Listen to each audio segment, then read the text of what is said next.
वालेकुम जी। फिर JK farm Faisalabad raised bed तो सर बरसीन लगा हुआ सी। आखिरी लो असी कटाई नहीं किया, उहदे उत्ते मल्चर फेर दिता है जी। और असी ये सर कोर्स राइस ला रहे हैं, डायरेक्ट सीडिंग कर रहे हैं जी। मल्चिंग तो बाद परसीन प्लांटर के नाल बीज लगाया जा रहा है जी।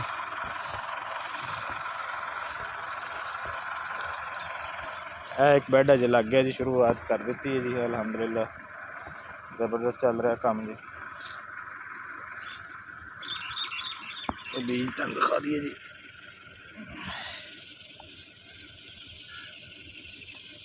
ये सिर्फ इन्नी की लहर लग रही पई जी।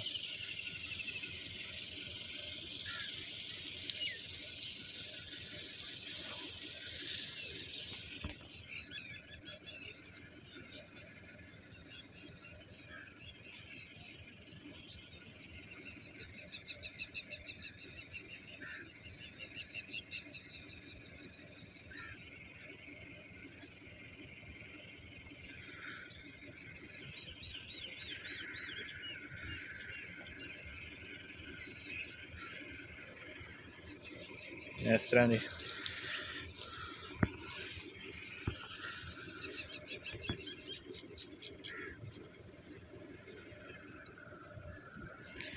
माशाल्लाह जी। बाकी अल्लाह पाक बरकत पाए जी। बहुत शुक्रिया जी। अल्लाह हाफ़िज़।